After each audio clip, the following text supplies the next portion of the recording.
The 1,000 injuries of Fortunato I had borne as best I could, but when he ventured upon insult, I vowed revenge. You, who so well know the nature of my soul, will not suppose, however, that I gave utterance to a threat. At length I would be avenged. This was a point definitively settled, but the very definitiveness with which it was resolved precluded the idea of risk. I must not only punish, but punish with impunity. A wrong is unredressed when retribution overtakes its redresser. It is equally unredressed when the avenger fails to make himself felt as such to him who has done the wrong. It must be understood that neither by word nor deed had I given Fortunato cause to doubt my goodwill. I continued, as was my wont, to smile in his face, and he did not perceive that my smile now was at the thought of his immolation. He had a weak point, this Fortunato, although in other regards he was a man to be respected, even feared. He prided himself on his connoisseurship in wine. Few Italians have the true virtuoso spirit. For the most part, their enthusiasm is adopted to suit the time and opportunity, to practice imposture upon the British and Austrian millionaires. In painting and gemmery, Fortunato, like his countrymen, was a quack. But in the matter of old wines, he was sincere. In this respect, I did not differ from him materially. I was skillful in the Italian vintages myself, and bought largely whenever I could. It was about dusk, one evening, during the supreme madness of the carnival season, that I encountered my friend. He accosted me with excessive warmth, for he had been drinking much. The man wore motley. He had on a tight-fitting, party-striped dress, and his head was surmounted by the conical cap and bells. I was so pleased to see him that I thought I should never have done wringing his hand. I said to him, "My dear Fortunato, you are luckily met. How remarkably well you are looking today. But I have received a pipe of what passes for Amontillado, and I have my doubts." "How?" said he. "Amontillado? A pipe? Impossible! And in the middle of carnival?" "I have my doubts," I replied, "and I was silly enough to pay the full Amontillado price without consulting you in the matter. You were not to be found, and I was fearful of losing a bargain." "Amontillado?" "I have my doubts." "Amontillado?" "And I must satisfy them." "Amontillado?" "As you are engaged, I am on my way to Lucchese. If anyone has a critical turn, it is he. He will tell—" "Lucchese cannot tell Amontillado from sherry." "And yet some fools will have it that his taste is a match for your own." "Come, let us go." "Whither?" "To your vaults." My friend, no, I will not impose upon your good nature. I perceive you have an engagement. Lucchese— "I have no engagement. Come." My friend, no. It is not the engagement, but the severe cold with which I perceive you are afflicted. The vaults are insufferably damp. They are encrusted with nitre." "Let us go, nevertheless. The cold is merely nothing. Amontillado, you have been imposed upon. And as for Lucchese, he cannot distinguish sherry from Amontillado." Thus speaking, Fortunato possessed himself of my arm. Putting on a mask of black silk and drawing a roquelaire closely about my person, I suffered him to hurry me to my palazzo. There were no attendants at home. They had absconded to make merry in honor of the time. I had told them that I should not return until the morning, and had given them explicit orders not to stir from the house. These orders were sufficient, I well knew, to ensure their immediate disappearance, one and all, as soon as my back was turned. I took from their sconces 2 flambeaux, and giving one to Fortunato, bowed him through several suites of rooms to the archway that led into the vaults. I passed down a long and winding staircase, requesting him to be cautious as he followed. We came at length to the foot of the descent, and stood together on the damp ground of the catacombs of the Montresors. The gait of my friend was unsteady, and the bells upon his cap jingled as he strode. "The pipe," said he. "It is farther on," said I, "but observe the white web-work which gleams from these cavern walls." He turned towards me, and looked into my eyes with 2 filmy orbs that distilled the rheum of intoxication. "Nitre?" he asked, at length. "Nitre," I replied. How long have you had that cough?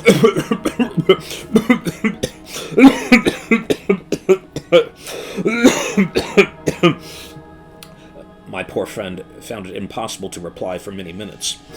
It's nothing, he said at last. Come, I said with decision. We will go back. Your health is precious.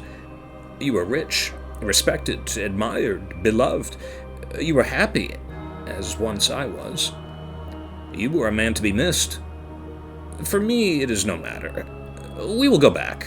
You will be ill, and I cannot be responsible. Besides, there is Lucchese. Enough, he said. The cough is a mere nothing. It will not kill me. I shall not die of a cough. True, I replied. And indeed, I had no intention of alarming you unnecessarily, but you should use all proper caution. A draught of this Medoc will defend us from the damps.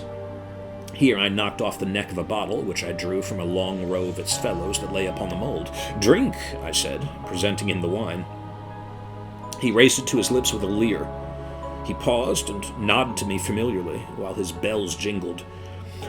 I drink, he said, to the buried that repose around us.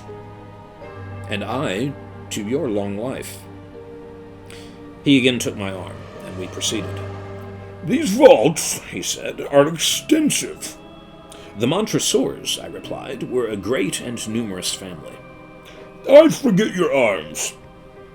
A huge human foot door in a field azure. The foot crushes a serpent rampant, whose fangs are embedded in the heel. And the motto? Nemo me impune lacessit. Good, he said. The wine sparkled in his eyes, and the bells jingled. My own fancy grew warm with the Medoc.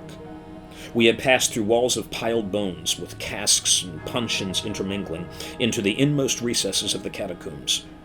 I paused again, and this time I made bold to seize Fortunato by an arm above the elbow. The nitre, I said. See, it increases. It hangs like moss upon the vaults. We are below the river's bed.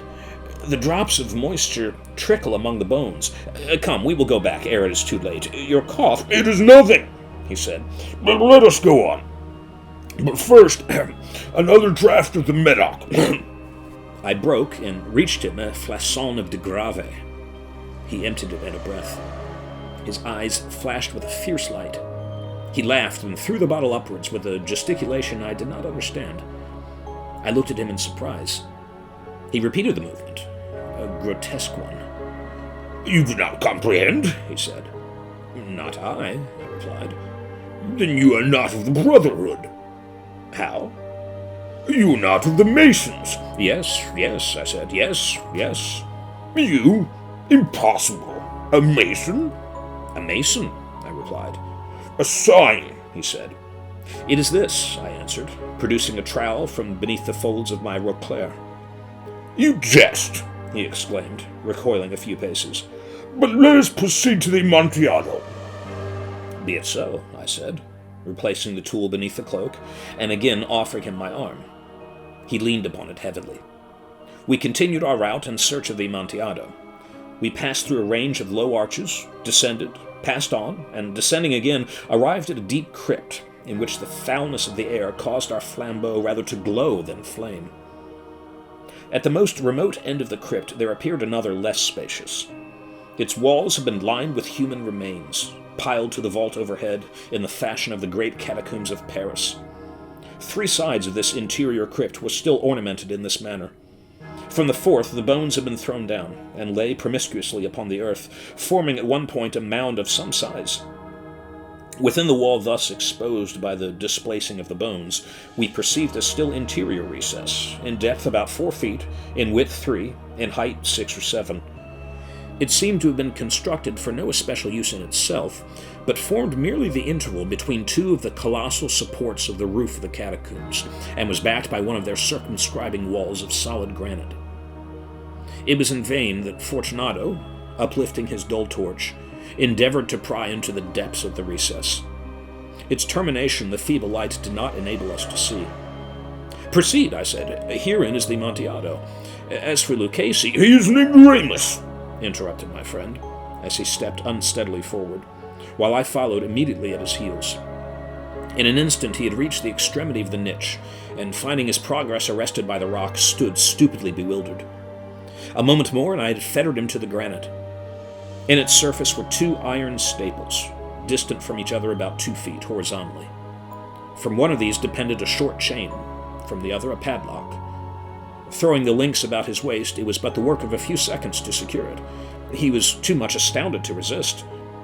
Withdrawing the key, I stepped back from the recess. "Pass your hand," I said, "over the wall. You cannot help feeling the niter. Indeed, it is very damp. Once more, let me implore you to return." "No? Well, then I must positively leave you. But I must first render you all the little attentions in my power." "Amontillado!" ejaculated my friend, not yet recovered from his astonishment. "True," I replied. "The Amontillado." As I said these words, I busied myself among the pile of bones of which I have before spoken. Throwing them aside, I soon uncovered a quantity of building stone and mortar. With these materials, and with the aid of my trowel, I began vigorously to wall up the entrance of the niche. I had scarcely laid the first tier of my masonry when I discovered that the intoxication of Fortunato had in a great measure worn off. The earliest indication I had of this was a low, moaning cry from the depth of the recess. It was not the cry of a drunken man. There was then a long and obstinate silence. I laid the second tier, and the third, and the fourth, and then I heard the furious vibrations of the chain. The noise lasted for several minutes, during which, that I might hearken to it with the more satisfaction, I ceased my labors and sat down upon the bones. When at last the clanking subsided, I resumed the trowel, and finished without interruption the 5th, the 6th, and the 7th tier. The wall was now nearly upon a level with my breast. I again paused, and holding the flambeau over the masonwork, threw a few feeble rays upon the figure within. A succession of loud and shrill screams, bursting suddenly from the throat of the chained form, seemed to thrust me violently back. For a brief moment I hesitated. I trembled.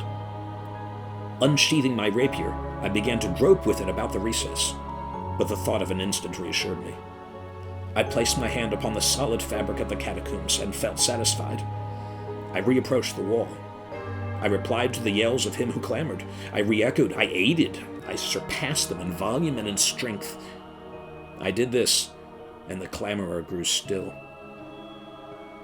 It was now midnight, and my task was drawing to a close. I had completed the 8th, the 9th, and the 10th tier. I had finished a portion of the last and the 11th. There remained but a single stone to be fitted and plastered in. I struggled with its weight. I placed it partially in its destined position, but now there came from out the niche a low laugh that erected the hairs upon my head. It was succeeded by a sad voice, which I had difficulty in recognizing as that of the noble Fortunato. The voice said,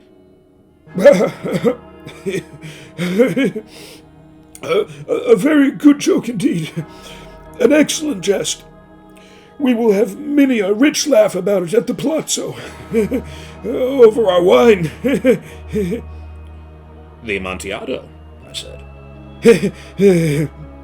Yes, the Amontillado. But is it not getting late? Will not they be awaiting us at the palazzo, the Lady Fortunato and the rest? Let us be gone. "Yes," I said. "Let us be gone." For the love of God, Montresor! "Yes," I said. "For the love of God." But to these words I hearkened in vain for a reply. I grew impatient. I called aloud, "Fortunato!" No answer. I called again, "Fortunato!" No answer still. I thrust a torch through the remaining aperture and let it fall within. There came forth in return only a jingling of the bells. My heart grew sick on account of the dampness of the catacombs. I hastened to make an end of my labor. I forced the last stone into its position. I plastered it up. Against the new masonry, I re-erected the old rampart of bones. For the half of a century, no mortal has disturbed them. In pace requiescit.